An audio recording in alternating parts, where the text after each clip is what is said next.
Podemos voltar?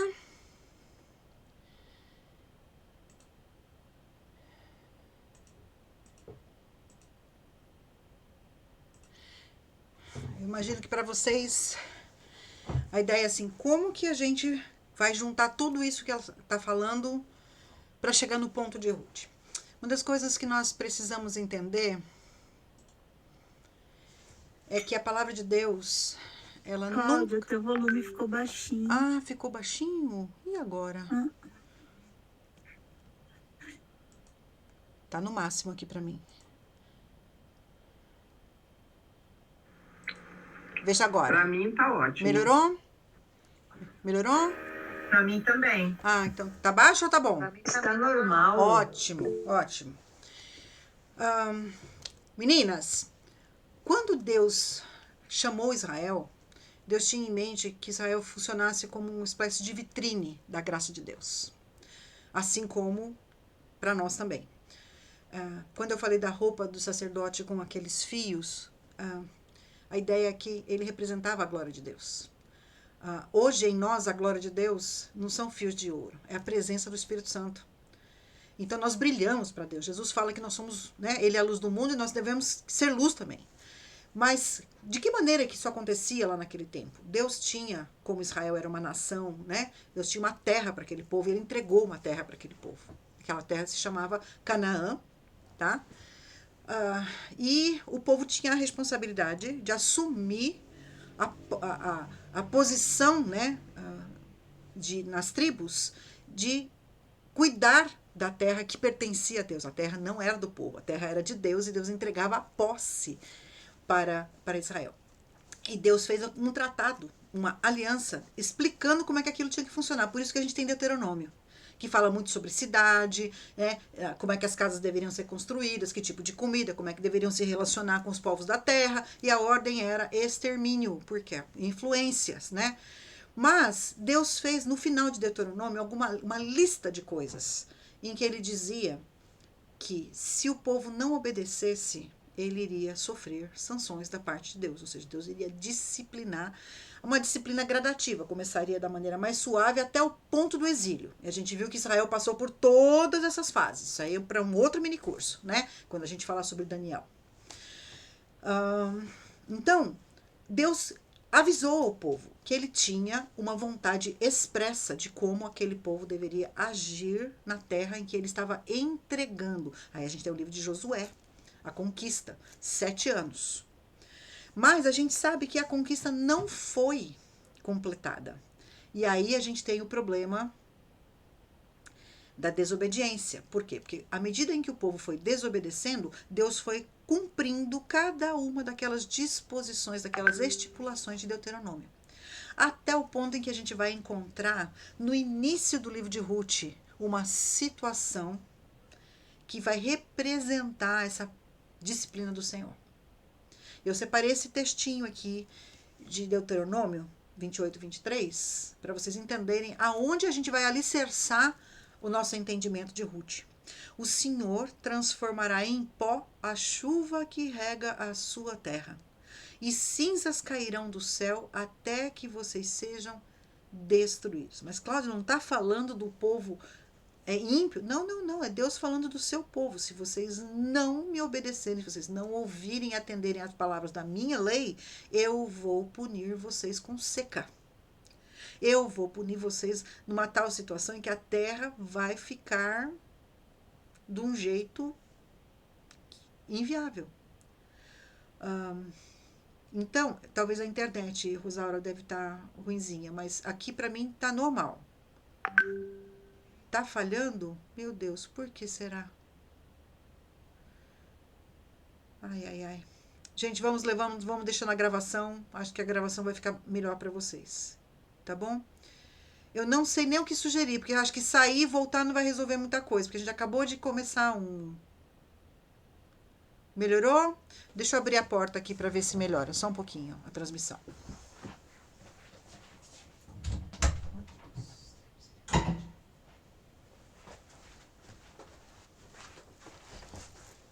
Vamos ver o que acontece. Então, nós temos aqui o estabelecimento da base da relação de pacto entre Israel, tá? Irmãs, eu não sei o que fazer. Vocês querem tentar sair e entrar de novo para ver se melhora? Ou vamos mais um pouquinho? Melhorou? Tá me escutando? Tem muita gente dizendo que tá melhorando. Ai, Senhor. Ajuda-nos, Senhor. Ajuda-nos. Ajuda-nos. Ai. Então, o que a gente tem que pensar? Que Deus, quando trata com o seu povo, ele trata de maneira séria. De maneira séria. O que Deus promete, gente, Deus promete para o sim e para o não.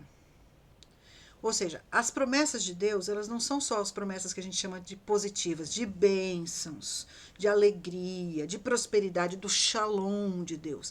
Tem todo um outro aspecto, que é um aspecto, vamos dizer assim, negativo, que é tão válido diante de Deus como é válida a parte positiva. E é justamente aqui que a história de Ruth cruza com a lei. Por quê? Eu escrevi o seguinte: a fidelidade de Deus não se restringe ao cumprimento das promessas positivas de abençoar os fiéis. Essa parte a gente gosta. Em sua santa justiça, ele também é fiel em cumprir suas estipulações severas. Não se deve brincar com o Deus vivo. E isso a gente aprende no início, logo no início de Ruth. Por quê? Porque a gente está falando de um período em que simplesmente o povo abortou a relação de seriedade com Deus e começou a viver conforme dava na sua telha. E o livro de Ruth está inserido exatamente nesse contexto. É por isso que a gente precisa entender por que é tão interessante que o livro abre nas seguintes palavras: no dia em que os juízes governavam Israel. Ou seja, o autor já coloca a margem histórica, né? Ele já coloca a parte cronológica. Olha, gente, esse relato está acontecendo num período muito específico, que é o período de Juízes, que aconteceu logo a seguir do período da conquista de Josué e logo antes da monarquia. Então a nossa Bíblia está organizada de maneira a indicar isso. A Bíblia hebraica não está, mas a Bíblia em português está. A gente tem os livros da lei, Deuteronômio, até Deuteronômio, aí depois vem Josué, a conquista, Juízes, que é esse período, e dentro de Juízes a gente tem essa história maravilhosa que é a história de Ruth. Só que foi escrita à parte. Ela não faz parte do livro, ela é um livro à parte. E logo depois a gente tem Samuel, que já começa a fazer a transição para monarquia. Por quê? Porque o eixo do livro de Ruth é aquela genealogia lá no final. Abre lá no capítulo 4. Último capítulo. Se a gente quer entender por que Ruth foi escrito, tá aqui. Fala o seguinte: esta é a genealogia de Pérez. Na verdade, fala até um pouquinho antes. As mulheres da vizinhança disseram: Noemi tem um filho outra vez. E lhe deram o nome de Obed. Ele é o pai de Jessé, pai de Davi. E aí tem uma genealogia. Nós vamos falar sobre essa genealogia em algum momento, não hoje. O que acontece? O livro de Ruth aconteceu, gente, por quê? Porque o autor, muito provavelmente já lá na época de Davi, porque ele cita o nome de Davi, é o último nome, ele estava explicando para o povo o que era aquela dinastia. Da onde surgiu este rei? Porque vocês lembram que o primeiro rei não foi Davi, o primeiro rei foi Saul, benjamita. Se você tiver o capricho de olhar o livro de Juízes, você vai ver o tanto que os benjamitas são execrados nesse livro. Por quê? Porque eles deram muito trabalho. Mas existe uma tribo que foi prometida lá em Gênesis 49 por Jacó, a tribo de Judá, que foi dita que delas procederiam reis. E ali o cetro estaria. Nós estamos falando de monarquia. Então, este livro foi escrito visando afirmar para o povo que Deus sim tinha um povo. E dentro desse povo ele tinha uma tribo. E dentro dessa tribo ele tinha uma família que quase foi à extinção por causa da decisão de um homem. Este homem se chama Elimeleque. Este homem provavelmente era uma pessoa que tinha terras, ele era alguém que deveria ser o filho mais velho de uma família, o primogênito, porque o primogênito herdava as posses do pai, Metade de tudo que o pai tinha ia para o filho mais velho, porque ele tinha a responsabilidade de cuidar de toda a sua família. No falecimento do patriarca, aquele filho assumia, ele tinha bens para poder gerenciar a vida de todo mundo. Mas, infelizmente, a história diz o seguinte, capítulo 1 de Ruth. Nos dias em que os juízes governavam Israel, houve grande fome na terra. Por isso, um homem deixou o seu lar em Belém de Judá e foi morar na terra de Moabe, levando consigo esposa e 2 filhos. O homem se chamava Elimeleque e a esposa Noemi. Vocês percebem que a gente tem aqui um cabeçalho, é uma apresentação bem sucinta, bem curtinha, mas tem muita coisa aqui dentro que a gente precisa considerar se a gente quiser ser mulher que tem inteligência espiritual. Porque não é simplesmente a história de um homem que vai peregrinar numa situação difícil, procurar ajuda em outra terra. E eu quero propor para você esta frase: obediência parcial é desobediência total. O que tem a ver isso com Elimeleque? Tem por quê? Porque a desobediência já começou quando as tribos, lá em Juízes, nos é informado que elas não cumpriram o que Deus disse. Eles não expulsaram as pessoas do entorno. Então, o estilo de vida desobediente era a marca daquela sociedade israelita do tempo de Juízes. E isso, irmãs, isso não acontece assim, eventualmente, esporadicamente. Deixar de obedecer a Deus era a maneira que aquelas pessoas viviam.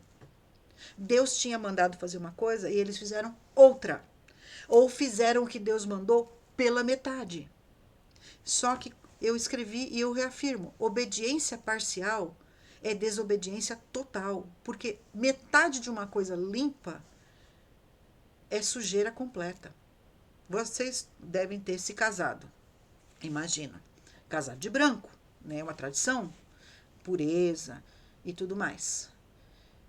Imagina se no se vestir, né? De repente, você dá uma borrocada de rímel bem na frente do seu vestido e fica aquela manchona na frente. Ah, Cláudia, mas é só uma mancha, é só uma parte do vestido. Mas o que acontece? Polui o vestido inteiro. Assim é a obediência. Obediência é um vestido branco. Qualquer desobediência, por menor que ela seja, ela contamina todo o processo. E foi o que aconteceu. Então, o que acontece? A gente tem lá em Juízes essa marca, um povo que deixou de obedecer. Eu coloquei um texto aqui e destaquei: porque vocês desobedeceram a minha ordem? É Deus falando. Por que é que vocês fizeram aliança com as pessoas que eu falei que não eram? Era gente ímpia. E aí ele falou: e esse povo, então, que vocês não exterminaram, vai ser como espinho e vai perturbar vocês. E aí entra o ciclo que marca a vida daquele povo. A incredulidade, ela se traduz em incredulidade no Deus vivo. Ela automaticamente se faz se voltar para a idolatria. Pode ser idolatria realmente de você se curvar diante de um ídolo, ir para uma outra religião, mas pode ser a idolatria do seu próprio coração. Eu quero fazer a minha vontade. E isso se traduz em impiedade, ou seja, você vai viver de maneira perversa diante de Deus. Você vai desobedecer. Toda desobediência começa com incredulidade. E isso está claro no livro de Ruth. Isso não acontece só uma vez. Elimeleque, ele só inaugura o projeto. Por quê? Porque os israelitas de todas as tribos, eles eram marcados por uma incredulidade, um descompromisso com a vontade de Deus. Eles preferiam acreditar no que as pessoas diziam, no que os outros povos...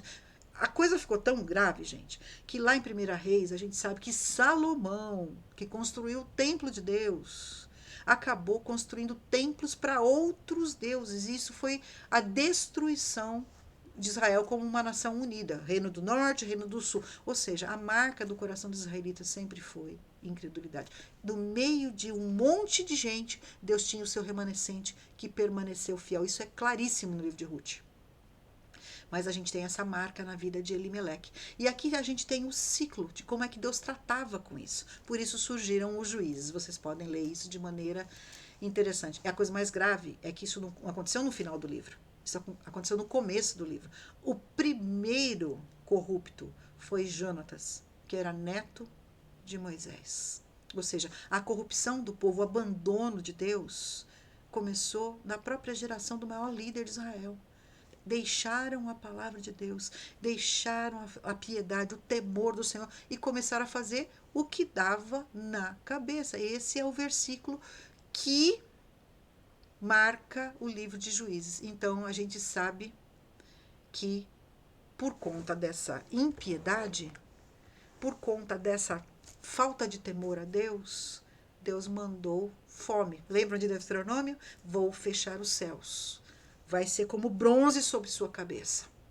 As maldições de Deuteronômio atingiram a terra. E é interessante, faz uma continha rápida e olha na sua Bíblia quantas vezes a expressão Belém de Judá aparece logo nos primeiros versículos. E abre o microfone e me fala, quantas vezes aparece a expressão Belém de Judá? Nos versículos 1, aparece quantas vezes? Uma. Isso. Tem mais uma repetição? Não. E o outro versículo? Também não. Não tem no versículo 2? Belém de Judá? Sim, tem. Tem. Então, meninas, Sim, todas as tem. vezes que vocês forem estudar a palavra, observem as palavras e as expressões que se repetem. Toda vez que tem repetição, é uma ênfase. Vocês vão ver que a palavra Moabe se repete muitas vezes. Por quê? Porque Deus quer fazer um contraste entre aqueles que deveriam ser os fiéis, o pessoal de Belém de Judá, ó, Belém de Judá, Belém de Judá. Judá era a tribo escolhida para ser a tribo régia, a tribo da dinastia dos reis. Mas justamente ali houve uma pessoa que se corrompeu. E essa pessoa se chamava Elimeleque. E aí, por causa da corrupção generalizada dos belemitas, Deus mandou seca, fome, para de ter comida. E aí, quando tem problema, o que a gente vai ter que fazer? Vamos resolver. E aí, Elimeleque resolve tomar uma decisão. Essa decisão é: vou procurar condições melhores para minha família. Vocês acham isso justo? A gente tem estação de seca lá no Cariri. Vocês leram o romance O 15 da Raquel de Queiroz? Gente que se retira porque não tem água. Não é justo, Cláudia, a gente buscar uma condição melhor de vida? Meninas, normalmente seria. Mas lembra que eu falei que os pensamentos de Deus funcionam de uma outra maneira? Por quê? Porque Deus tem uma lei, uma maneira de reger o seu povo diferente. Deus tem uma tratativa com a gente, que é povo de Deus, diferente do mundo. Ou seja, conosco as coisas são diferentes. E com o povo que tinha recebido a terra, porque a terra era a terra de Deus, Israel, o país pertencia a Deus, a ordem é: vocês não saem dali. Aquela terra é minha, eu dei para vocês, vocês têm que cuidar. Mas Elimeleque pega e sai de Belém e migra até chegar em Moabe. Por decisão dele. Ele sai. Não se vê nenhuma pergunta ali. Deus, o Senhor quer que eu faça isso? Deus, é tua vontade que eu faça isso? Note bem, podem ter outros peregrinos, porque no hebraico a palavra ali é ele peregrinou para Moabe. A gente não tem notícia na época se teve outros peregrinos. O que a gente sabe é que este homem decidiu levar a família dele para outro lugar. Só que isso tem implicações. E a gente tem que pensar como aquelas pessoas pensam. Naquela época, quando alguém saía de um país e migrava para outro país, ele estava dizendo: o Deus do meu país não serve. Eu vou procurar abrigo debaixo de outro Deus. Pensa comigo, o que é que isso implica em termos da aliança de Deus com o seu povo? Elimeleque deixou a terra de Deus para procurar abrigo sob outro Deus. A gente sabe que isso é assim. Por quê? Porque quando Ruth fala para Noemi aquelas palavras maravilhosas, onde quer que você for, eu vou com você, o meu Deus vai ser o seu Deus, meu povo vai ser, o teu povo vai ser o meu povo. Ela estava fazendo ali muito mais do que uma declaração de fidelidade à mulher, ela estava fazendo uma confissão de fé, ela estava adotando uma outra vida. Elimeleque fez o caminho contrário. Ele deixou o povo de Deus, ele deixou a nação de Deus, ele deixou a terra de Deus, ele deixou a propriedade que Deus tinha lhe dado, que depois precisou ser resgatada em nome de uma melhoria de vida. Ou seja, Elimeleque tomou uma decisão que era contrária à orientação de Deus. Querendo fazer o bem, querendo melhorar de vida, ele deixou a herança de Deus e foi procurar abrigo debaixo de um povo que era absolutamente idólatra. Pensa que coisa mais terrível é quando a gente olha para um homem que decide levar a sua família para longe do caminho de Deus. E aqui eu preciso mostrar para vocês o que implicava, porque hoje a gente muda de estado, muda de país, a gente não tem essa relação, né? A gente tem uma amiga que é missionária agora lá na Índia. Ela foi para lá como missionária, mas ela não está adotando os deuses indianos. Ela vai lá e ela continua sendo crente em Jesus Cristo e acabou. Naquele tempo, esta migração tinha outras implicações culturais.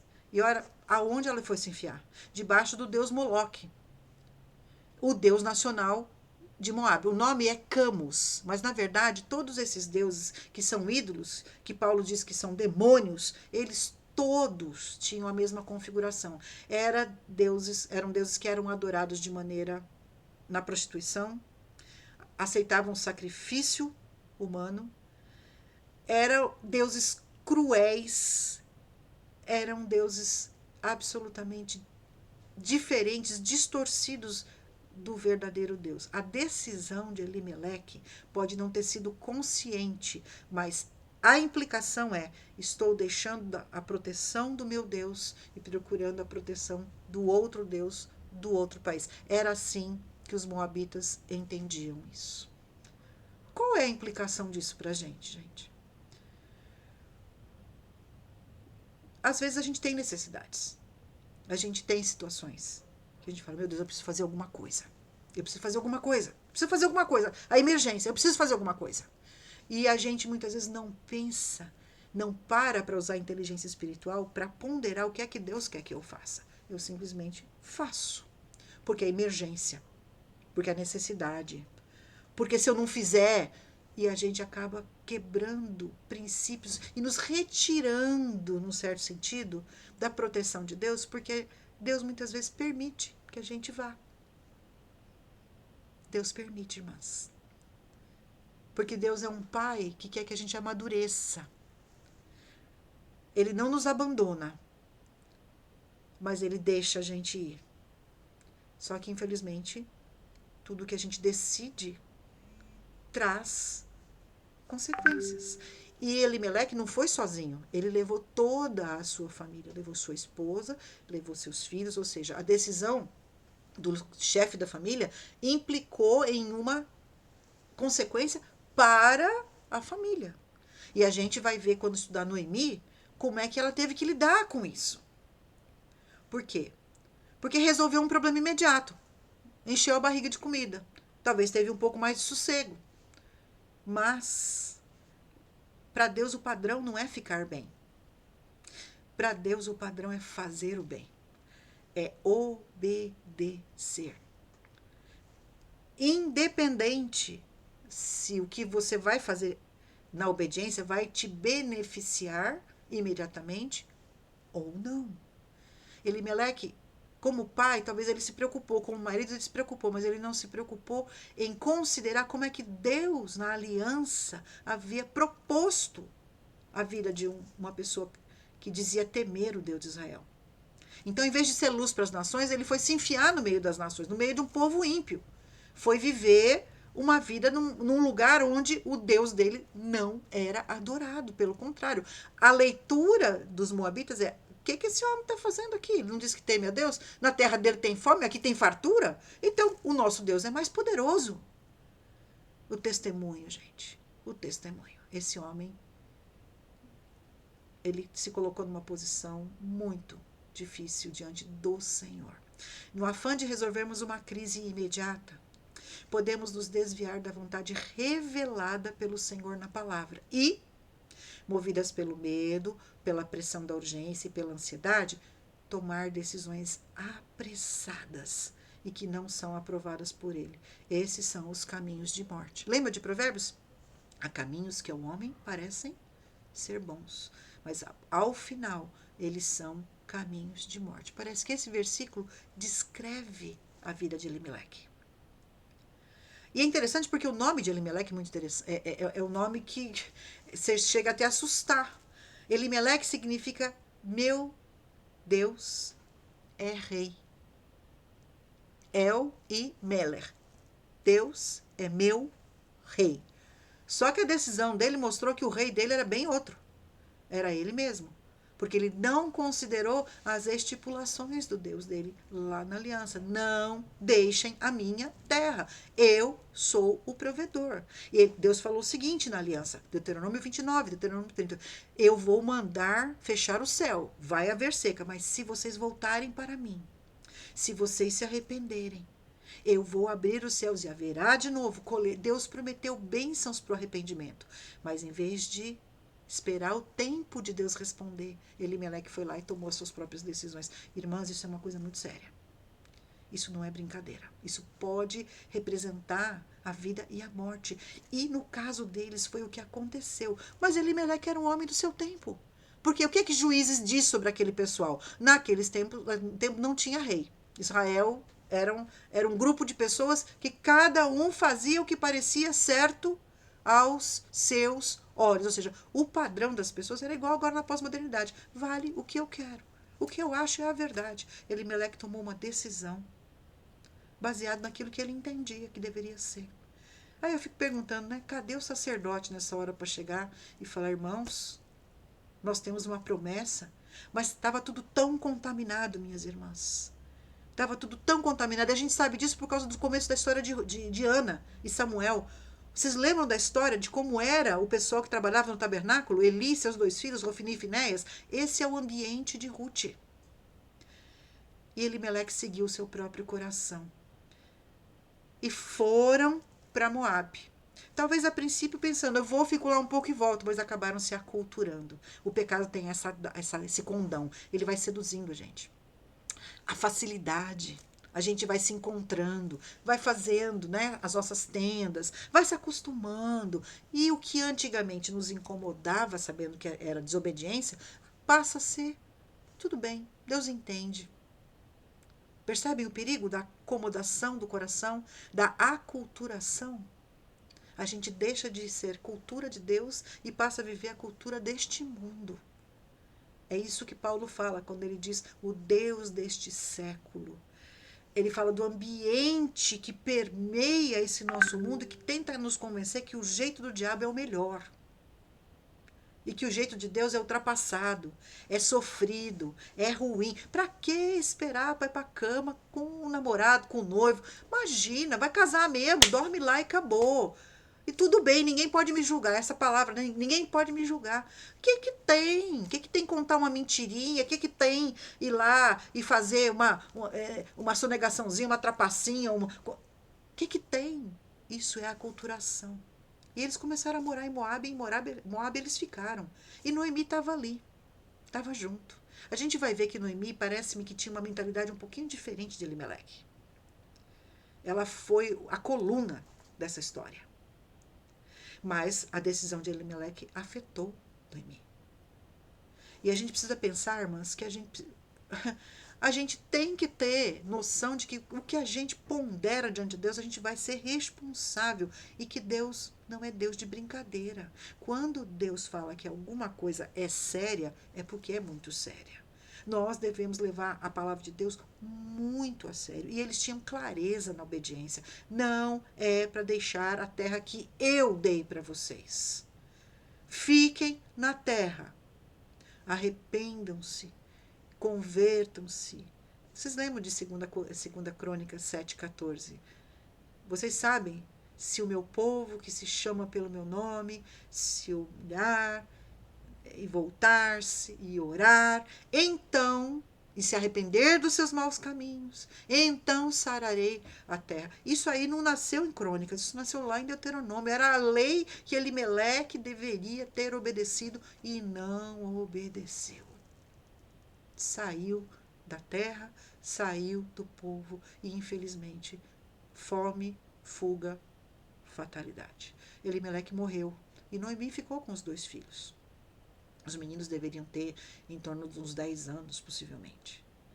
Eles se casaram com mulheres moabitas. Olha a aculturação. Aqui eles já estão mais velhos. Foram criados ali. Acostumaram com a realidade. A gente ouve muito dessas histórias. A gente ouve muito dessas histórias. O menino vai lá, começa a fazer amizade. Cláudia, a gente não pode ter amigos, a gente não pode mandar filho para a universidade. Não, não é isso. A gente deve fortalecer os nossos filhos e enviá-los, porque Jesus nos enviou.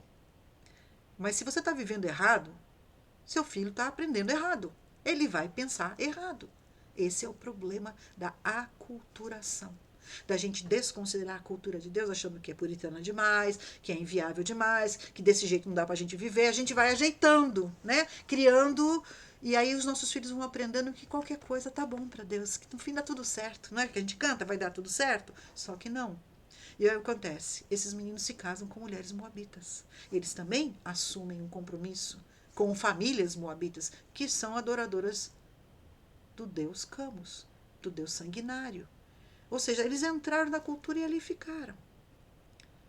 E essas mulheres provavelmente foram viver na casa, porque esse era o costume, quando alguém casava, a mulher ia morar na casa do marido. Então Elimeleque recebeu Orfa e Ruth para viver na sua casa. E aí é a grande virada da história, porque Noemi estava ali. Noemi estava ali. Só que outra coisa que Deus diz lá em Deuteronômio é que ele iria cerrar a madre, ou seja, famílias desobedientes à aliança não teriam filhos. E a gente vê que Malom e Quilion morreram e não deixaram descendência. Para um judeu, isso é gravíssimo. Tanto é que o livro acaba com uma genealogia, que é a continuidade, né, da história. Mas começa com seca. Seca no ventre. Seca na terra. Deus está punindo aquele povo.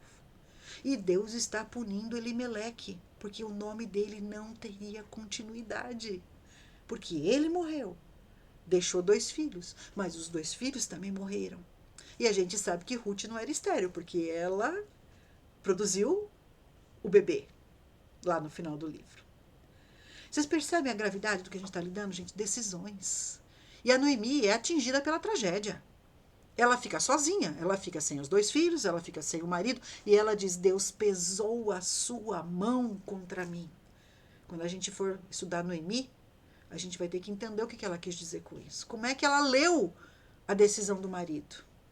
Naquela época, infelizmente, não havia condição de uma mulher falar, eu não vou com você. Complicado isso, né? E a gente nem diz para uma mulher crente fazer uma coisa dessa. Mas a gente ensina que submissão não é você não ter opinião. E uma mulher sábia, como Abigail, ela reconhece quando o marido está fazendo uma bobagem e ela é usada por Deus para intervir. Mas a decisão final é do marido. E essa mulher sofreu as consequências de um marido que abandonou a palavra e foi fazer o que quis. E Noemi sofreu todo o impacto daquela decisão. E Deus tirou seu marido, e Deus a deixou sem os filhos. E a gente tem que entender que toda decisão que não prioriza a verdade revelada de Deus implica em consequências negativas. Deus é sério. Quando ele diz não faça, ele está falando com conhecimento de causa. Consequências negativas e graves que atingem outras pessoas além de nós. Ou seja, o que eu decido não afeta só a mim. Afeta o meu entorno.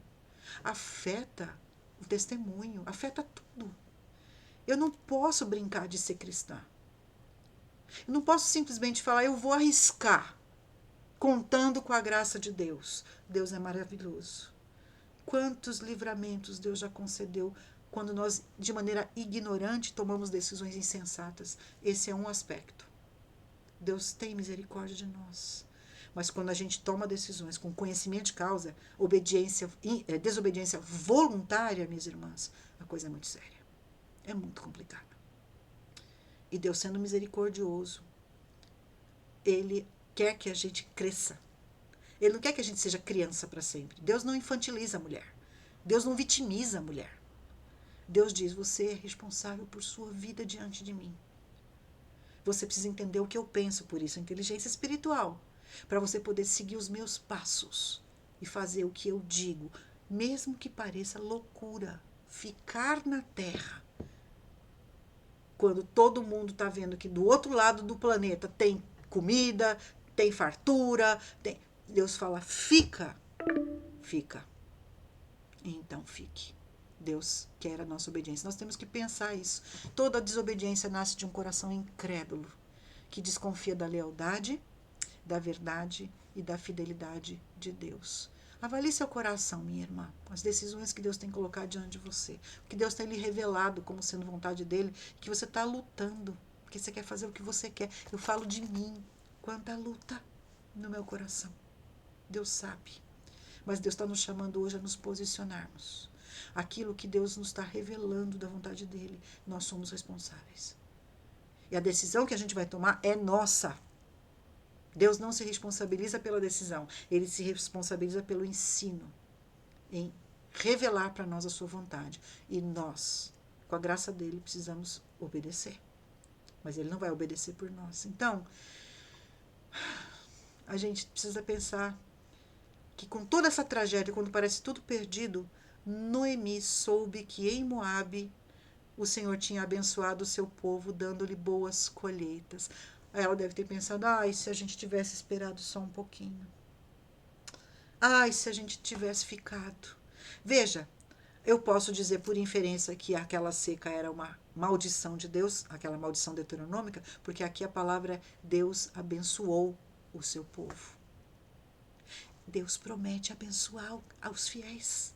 Havia gente fiel que passou pela seca. Boaz era dono de terras. Mas ele não saiu correndo, ele ficou. Foi abençoado e abençoou. Deus cumpre as suas promessas. Então Noemi caiu em si. Nós vamos ter que ver como é que isso repercute na vida dela. Mas ela sofreu as consequências de uma decisão que infelizmente não repercutiu a vontade de Deus. Querida, precisamos entender que Deus tem objetivos para a nossa vida. Um dos objetivos de Ruth é mostrar que Deus é o Senhor da terra. Não é Baal, não é Camus. Deus é um Deus sem fronteiras. Ele abençoa a terra inteira com chuva e ele retém. Deus é soberano. Ele é diferente dos outros deuses. Nós, muitas vezes, queremos num Deus minúsculo, encolhido, que a gente é ensinado a acreditar que ele é um Deus punitivo, que ele vai sempre furar a nossa bola, que as coisas que ele pede para nós são para estragar o nosso dia. Gente, o Deus que nos ama apaixonadamente tem o melhor para nós, mas o melhor para nós não quer dizer que nós vamos fazer o que a gente quer. É o que ele quer que é o melhor. Deus nos ama com amor eterno. Ele estende as suas asas e nós encontramos abrigo sobre ele. Naquela época as asas de Deus estavam estendidas sobre a terra de Israel. Hoje se estende sobre a igreja. Nós estamos protegidas quando estamos na comunhão dos santos. Precisamos buscar a Deus, acreditar nesse amor. Deus é um Deus que cumpre suas promessas. Ele é o provedor daqueles que se esperam nele. Ruth está nos ensinando isso o tempo todo. Deus não permitiu que a descendência direta de Elimeleque prosperasse por causa de uma decisão de abandono dele. Não foi maldade de Deus, foi cumprimento de promessa. Mas quando Noemi volta, ela recebe de Deus o cumprimento da promessa e recebe, sem poder gerar, um filho nos seus joelhos, nos seus braços. E esse filho acaba criando uma dinastia pela qual passa por Davi, o maior dos reis de Israel, e culmina no próprio Senhor Jesus Cristo, porque Ruth está na genealogia de Jesus. Isso é espetacular, minhas irmãs. A obediência sempre é valorizada por Deus. Sempre. Mas nós precisamos pensar nisso. Ruth não é sobre Ruth. Ruth é sobre a gente. Você já se sentiu excluída? injustiçada, incompreendida, abandonada, rejeitada e sem esperança. Gente, isso aqui é o retrato de Noemi. Ruth é para nós vamos ter que conversar com a Noemi e lidar com as questões dela para a gente entender como é que Deus vai tratar. Eu quero dizer que Ruth é sobre a gente, é amor eterno, é sobre a gente dos nossos piores momentos. Por quê? Porque essas decisões mostram o nosso próprio coração, quem a gente é. Nós somos assim, nós queremos solução imediata das coisas. Ruth nos diz que Deus nos redime dos nossos piores fracassos. Eu não conheço você, mas eu sei o seguinte: se você é que nem eu, você já fracassou. Já tomou decisão errada. Pode estar até achando que não tem jeito, mas Deus diz: não é assim. Tem solução. Tem solução. Deixa eu dar o caminho da solução para você. Ruth é sobre a esperança no meio do caos da vida. Ele nos ensina a lidar com as consequências dramáticas das decisões que muitas vezes não fomos nem nós que tomamos. A gente está recolhendo. Um marido que trai uma mulher, muitas vezes ela está colhendo consequências daquilo ali. Não foi ela que fez, mas vem em cima. Mas Deus é gracioso. Deus nos ajuda. Nós temos que acreditar que Deus tem soluções, meus irmãos, para a gente não acumular mais decisão errada por causa de precipitação, por causa de medo, por causa... Deus está dizendo para você: para tudo e me ouve. Eu quero começar de novo com você. Ruth retrata o cuidado de Deus por gente inviável, invisível e indesejável socialmente. Ele é o Senhor dos pobres e dos carentes e de todos os que buscam de coração. Então, talvez Deus te trouxe hoje aqui nessa live para você voltar a buscar Deus de todo o coração. Eu preciso fazer isso toda hora. Porque o nosso coração tende a olhar para as circunstâncias e buscar soluções. E Deus está falando: me busca. Eu sou a tua porção. Eu sou a tua solução. E qual é o caminho de volta para casa? Vamos aplicar a inteligência espiritual. Elimeleque descreu das promessas. Ele morreu. Às vezes a gente não vai morrer por descrer, mas a gente não vai experimentar o melhor de Deus. A gente vai viver uma vida miserável, com o coração atormentado, sem paz, sem certezas, indo atrás de tudo que é vosso. Ah, vai promessa aqui, vai orar ali, vai não sei o que, fulano fala. Para. Você tem a palavra de Deus na sua mão. Busca a Deus. Ele vai falar com você. Esse foi Elimeleque. Partiu, seguiu seu próprio coração. A Noemi, ao contrário, ela ouviu que Deus abençoou seu povo, ela acreditou, e ela voltou e ela renasceu. Ou seja, estava morta, estava longe, estava afastada, mas ela voltou porque Deus sinalizou o caminho e ela obedeceu. Então, quero dizer para vocês, tem dois caminhos. Outros dois caminhos começam no mesmo problema. Uma circunstância muito triste, que impacta o nosso coração. Tristeza, a gente sente tristeza. Dizer que não sente é mentira. E querer não sentir é doença mental, enlouquece. Então não, tá triste? Tá triste. Se você segue o seu coração, você vai ficar ruminando, decepcionada, reclamando, vai ficar, por que aconteceu, por que isso, por que aquilo, você vai ficar amargurada, vai se tornar uma pessoa negativa, inconformada, crítica, chata, você só vai descendo, vai entrar em desespero. Eu estou falando porque foi o que eu vivi no testemunho que eu dei no começo. Esse é o processo da espiral descendente do pecado, do coração que vai endurecendo, porque não sabe lidar com as coisas do jeito de Deus. O teu desespero pode te levar a uma depressão. Realmente, você vai adoecer, vai desistir da vida. Muitas vezes as pessoas estão mortas, só estão andando e respirando, mas o coração delas já acabou, porque elas já não têm mais esperança. Porque não sabem fazer o caminho da volta. Aqui, olha o contrário. Você começa aqui embaixo, tristeza. As mesmas situações. Jesus fala que a tempestade bate na casa da rocha e na casa da areia. Problema vem para tudo que é lado. Mas você, em vez de se decepcionar, você reflete. Opa, peraí. Deus me ajuda a entender. Lembra do discernimento? Me ajuda a encadear esse pensamento. Me ajuda a entender o que está acontecendo. Tem isso, tem isso, tem isso. Abre minha mente, abre meus olhos. Põe alguém no meu caminho para me dar lucidez. E aí você faz uma ruptura no sentido de: eu não quero mais essa vida. Eu não quero mais seguir os meus próprios caminhos. Eu quero retornar para Deus. Eu quero voltar para Belém. Eu quero me render ao que o Senhor está me oferecendo. Eu quero retomar a minha caminhada. Eu não estou morta. E Deus me restaura. Essa é a história de Ruth. E aqui estão os R's. É o caminho. É o caminho, irmãs. O único caminho de saída perante Deus é se voltar para o seu amor, para o Hesed, para a sua graça e para o seu perdão. Deus te trouxe aqui hoje porque Ele está falando: volta.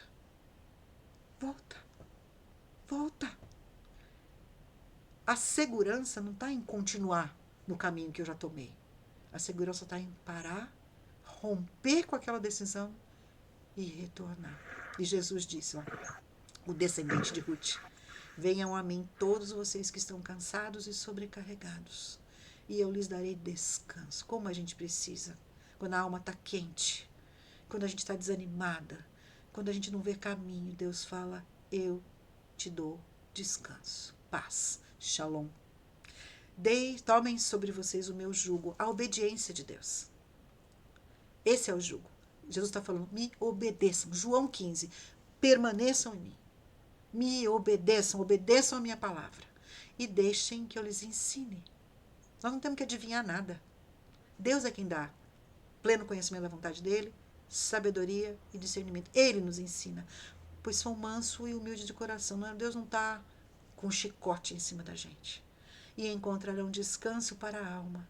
O meu jugo é fácil de carregar e o fardo que eu lhes dou é leve. Ao invés da gente ficar carregando o peso dos nossos pecados, das nossas decisões, a mágoa da decisão dos outros, vamos até Jesus, gente. E eu encerro aqui. Ser mulher sábia aos olhos de Deus, que é o que a gente quer, é aprender a viver a vida cristã com liberdade para fazer escolhas inteligentes. A gente não precisa errar todas as vezes. Deus quer nos ensinar. De acordo com o propósito divino, ou seja, nós estamos dentro de um projeto e Deus tem uma vontade, a gente vai se alinhar com essa vontade. E esse projeto é personalizado. A minha vida, irmã, só eu posso viver, a de vocês só vocês podem viver. Deus é que sabe onde Ele colocou vocês e o que vocês estão vivendo. E isso está dentro do propósito dele. Cabe a gente olhar para as circunstâncias com discernimento e perceber: Deus está me levando por esse caminho. Deus não criou clones, ou seja, o que é bom para mim pode não ser para outra pessoa. Porque Deus tem um caminho para ela, que é diferente do meu. A gente precisa ter sabedoria. Você é um original, ou seja, você é uma pessoa única. Deus está tratando com você pessoalmente. E você precisa aprender a se libertar daquelas amarras internas que a gente é ensinado, legalismo, né? De se não for igual a fulano, não está certo. Ah, se não fizer igual não sei quem, não é assim. Se você não andar, não vestir, não falar, não for... Não... Para com isso. Pergunta para Deus: Deus, qual é o teu caminho? Eu não quero ir para Moabe. Eu quero ficar em Belém. Tá ruim, tô com fome, tô com sede, mas o Senhor habita aqui, eu quero ficar aqui. Se liberta da amarra mental de ser influenciada por todo mundo. Deus quer te ajudar e quer que você seja frutífera no meio da seca. Isso é maravilhoso. Deus planejou assim. E é assim que tem que ser. Então, minhas queridas, era isso que eu queria compartilhar com vocês hoje. E na semana que vem, nós vamos ter que lidar com Ruth. Nós vamos ter que entender. Nós vamos ter que lidar com Noemi. Nós vamos ter que lidar com Boaz. Os tipos humanos dessa história, eles são muito representativos. E nós precisamos entender que Deus abençoou essa família, porque antes de mais nada, era gente que ficou crendo que Deus estava com eles aonde eles estavam. Eles buscaram a Deus com confiança. E o Senhor teve misericórdia. Alaide, pode falar. Abre o seu vídeo para a gente te ver. Oi. Fala, lindona. O que eu posso dizer? Estou aqui, mergulhada, em tudo que você falou. Ainda bem que está gravado, porque eu posso rever de novo. E, assim, não tem como expressar em palavras a alegria de estar vivendo esse momento com você e com todas as demais. Ô, querida, você é uma bênção. Muito obrigada, viu? Porque aceitou o nosso convite. Aliás, todas vocês. E, gente, isso é só o começo. Deus tem muito mais para nos ensinar. E a gente tem que orar umas pelas outras, porque esse conhecimento, ele vai nos ajudar a fazer um percurso essa semana. Coisas vão acontecer. Deus já está nos preparando para talvez coisas que nós vamos ter que decidir. Então, que nós tenhamos essa sabedoria de olharmos para a palavra dele. Aqui tudo é palavra. E orarmos umas pelas outras para que esse discernimento também chegue na forma de conselho. Nós podemos nos aconselhar. E se você quiser continuar fazendo um mini curso, você ainda não se inscreveu, a gente tem um link. A chamada está terminando, mas nós vamos fazer um sorteio e nós vamos comunicar de alguma maneira quem vai ser a vencedora. E aí, Kika, como que a gente faz isso?